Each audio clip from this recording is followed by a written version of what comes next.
Playing most gacha games feels like going to school. It's full of rigid rules, strict schedules, and grades. If I were playing alone, I don't think I'd ever go back. DNA feels more like going to the gym. It still has rules, but you show up whenever you want. And even when I'm feeling tired of the grind, the gym bros in the community keep me inspired to keep going.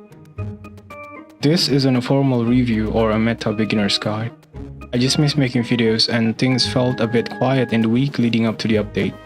For reference, here are the average time spent threshold I've seen for myself and other players. Even if you're short on time, just doing your dailies is enough to progress your trial level. Just don't forget those weeklies before the weekend hits. These averages might look low, but that's because most of us are playing casually, treating the game like an investment while we wait for more content. When you ask how to level up quickly, most veterans will tell you to play at your own pace. Even when they're showing you the top tier meta, they'll remind you to just play what you enjoy. It's probably not the answer you're looking for, but it's the advice we actually need. In this game, the waifus aren't the only reason I keep playing. Though, I have a feeling the 1.1 update is about to change the player base in a big way. Covert Commission. Since the game removed character gacha, characters and weapons are now obtained through farming. The system that replaces gacha is called Covert Commission, which lets you unlock characters and weapons by actively clearing content instead of pulling. Normal gacha is like pulling a slot machine and hoping for a jackpot. Covert Commission is a punching bag. Put in the work and you get what comes from effort, not luck. Instead of rolling, you clear stages for a chance at the specific reward you're aiming for. To begin, you collect secret letter clues. These are easy to obtain early on and continue to accumulate as you progress. They're fully farmable, but there's no need to aggressively grind them immediately. How much you farm depends on your playstyle. Secret letter clues are used to purchase specific letters for characters, weapons, and demon wedges. In gacha terms, these letters function like tickets or rolls. Each letter allows you to clear a covered commission, where you have a chance to obtain character fragments called thoughts. On average, unlocking a character takes about 15 to 25 letters, while weapons require 10 to 15 letters. These translate to roughly 150 to 200 secret letter clues per character or weapon to unlock. Finally, don't confuse covert commissions with normal commissions. While they function likewise, covert commissions have reduced rewards, are locked to level 40, and rotate their available missions every hour. Normal commissions give more rewards overall. These are the dungeons we mainly use to farm materials for leveling, ascension, and progression in general. This is where most of our early playtime goes, including Lunocoin and secret letter farming. Normal and covert commissions share the same commission structure. Across both types, there are modes that are faster or more AFK friendly, and depending on the mode, you may like or dislike certain ones. Personally, I like Dismantle since it only takes around 20 seconds, and Exploration when I'm tired and don't want to actively play, or what most people go to for farming clues. This is the monthly endgame content. Fragments for newly added character is available here as rewards for clearing each floor up to Act 12 of Immortal Repertoire for the month. The tier itself is endless, but rewards become smaller the deeper you go. Clearing up to Act 12 will get you roughly I2 or Intron 2 for the featured character. I couldn't do this early on since you need 6 weapons to participate, so it's better to craft one as soon as you can. To take on Immersive Theater, you also need to pay attention to the recommended elements and active modifiers. In the long run, it's best to build DPS characters across all elements, but do check that some characters may have more than one element. The first thing you should buy from the shop is Piercing Ascent, a polearm demon wedge that increases mobility, which helps clear stages faster. I still don't have it, but I'm telling you, you should. Floors from the Immortal stage onward reset on a monthly basis.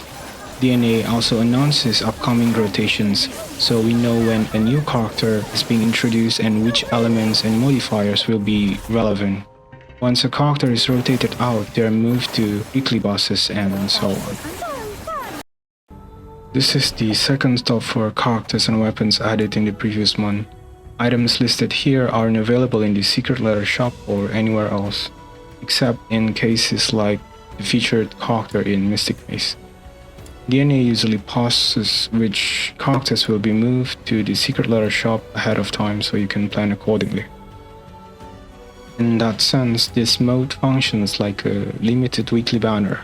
The first clear reward for each stage doesn't count as an attempt, so you can freely practice and test damage here, especially since these bosses aren't available in the training ground. Depending on your focus, it's best to spend attempts wisely. For example, if you're raising your trial level while still building a main DPS, you might want to grab the bow for Nifl or the granite launcher for Lin if you use them. If you want to invest in a farming character, you can push for someone like Rhythm to I2. However, focusing too much on one character or weapon in weekly bosses can reduce overall trial XP gain, since the first unlock leads to Ascension, which gives the most EXP. Knowing who's moving to the secret letter shop helps with this planning, so if you're just getting started, this is where you plan or watch more build guides. This is a weekly roguelike dungeon. Combat partners and demon wedges are disabled when entering, so the character itself, its skills upgrades, and its weapon are what matters. You get secret layers of the featured character by clearing each stage once. This is also where we buy demon wedges for the consonance weapon. The last stage of Mystic Maze unlocks upon reaching trial level 60. Here we can modify the difficulty to gain more threads, and it becomes the main source of coin or gold income, getting around 750k gold per run on average. By that point, its weekly limitation is no longer a concern, since skill upgrades, ascension, and similar systems can require around 100,000 coins each, meaning you'll be coming here often. Using this over excavation helps to reduce the use of commission manuals. We get some characters from progressing through the main story, the secret letter shop, weekly bosses, and Mystic Maze. Another option is to buy thoughts directly if you don't feel like waiting or grinding, but it's so expensive just do secret letter farming. Let's take one character as an example. Here we can see that Lin's favorite weapons are pole arms and dual pistols. However, that isn't always meaningful, especially since many characters are introduced with their signature weapons, don't come bundled with them, or don't receive bonuses for using those weapon types. Some weapons may still have effects that work well for them, but to really understand a character we need to look at their skills and actually use them. In Lin's case, we mostly rely on her buff skill, which puts her into a stance that lets us button mass enemies in her vicinity. It's especially good for players who are actively tired, something like that. That skill also uses a different weapon type, the consonance weapon, which only a few characters have.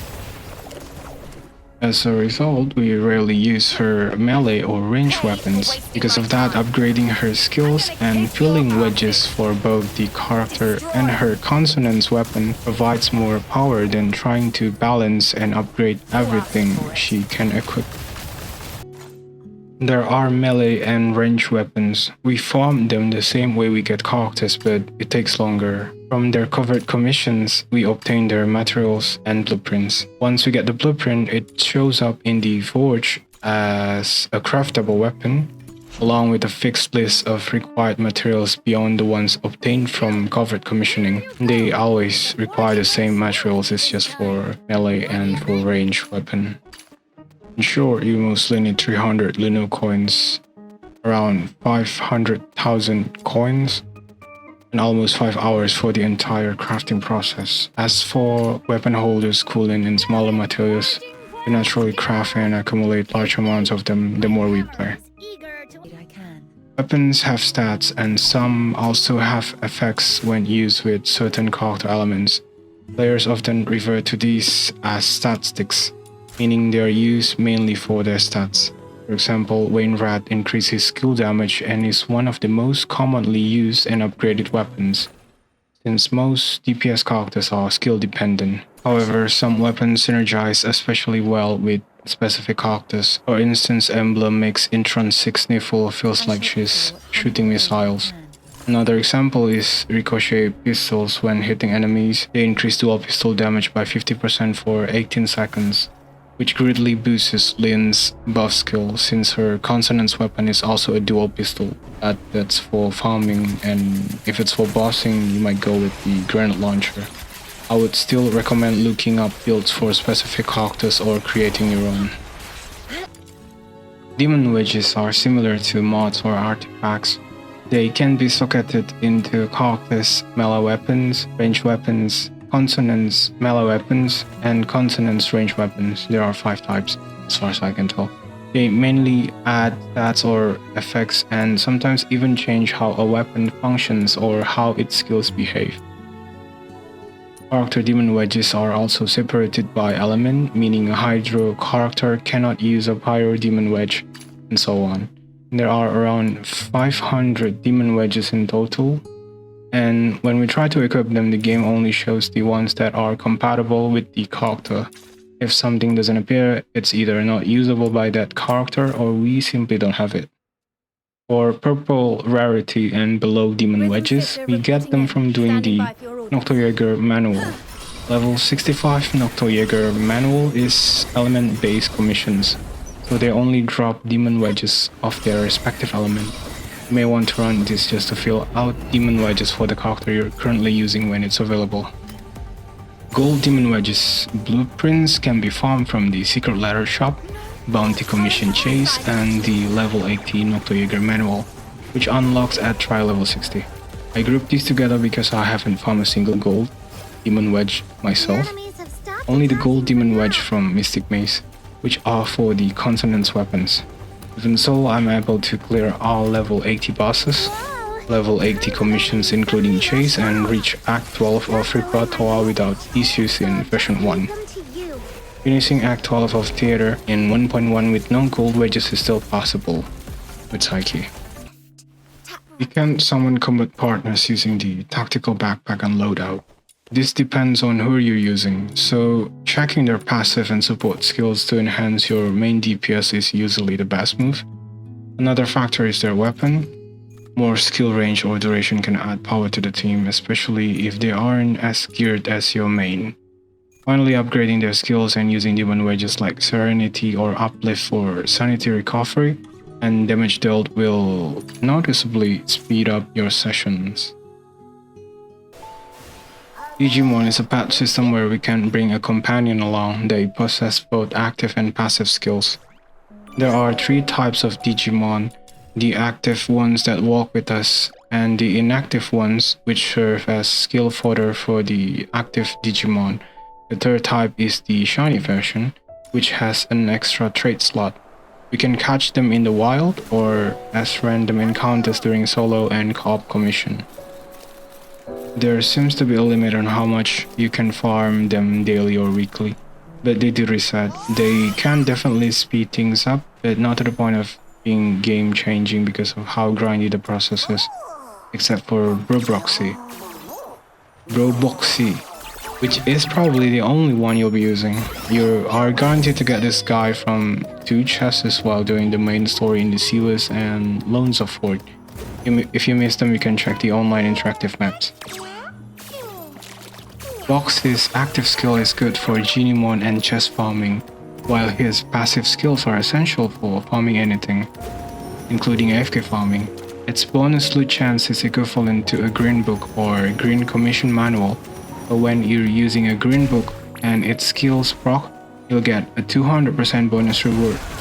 This is combined with increased EXP, which helps with passive EXP farming for weapon and character, and auto pick up for a better AFK experience. Upgrading him will increase the proc chance. Adding traits like Death is a must, followed by Wise, Frugal, and Gluttonous. Otherwise, go for attack or other offensive traits. I got a shiny after I ascended the normal one twice and put Deft on it. You don't necessarily have to wait until you get a shiny, but since we cannot revert evolution and it doesn't count as 3 ascension materials, I kind of regret not waiting. For Immersive Theater, Mystic Maze, and fighting bosses, you can use support or element-based Geniemon.